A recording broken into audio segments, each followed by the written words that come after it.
Coffee Topper. Ito na talaga.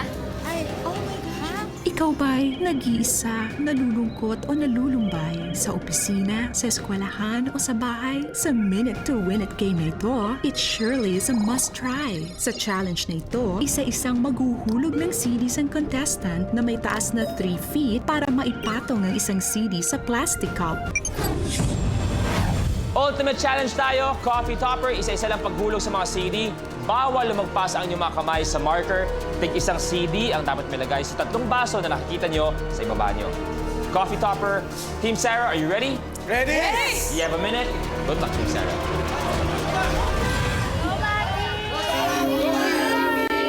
The game begins in 3, 2, 1. Go! Tig tatlo ang kailangan magawa. May isa na, si Maki. Go, go, go!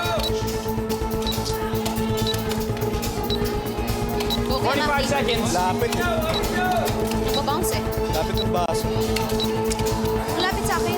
Isang pa rin tayo, si Maki. Dalawa na. Go kay Maki! Go kay Maki! 30 seconds.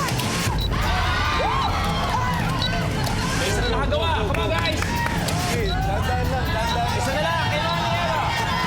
20. Eva, okay, concentrate, concentrate. 15 seconds. 10. 9.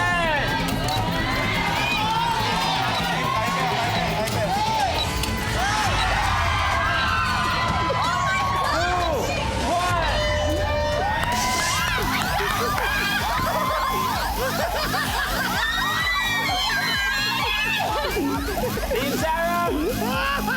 Dito tayo! Dalawa ang nakagawa, si Maki at si Mama Eva, kaya meron kayong additional 250,000 pesos! Plus, yung 50,000 nyo kanina for a total price of 300,000 pesos!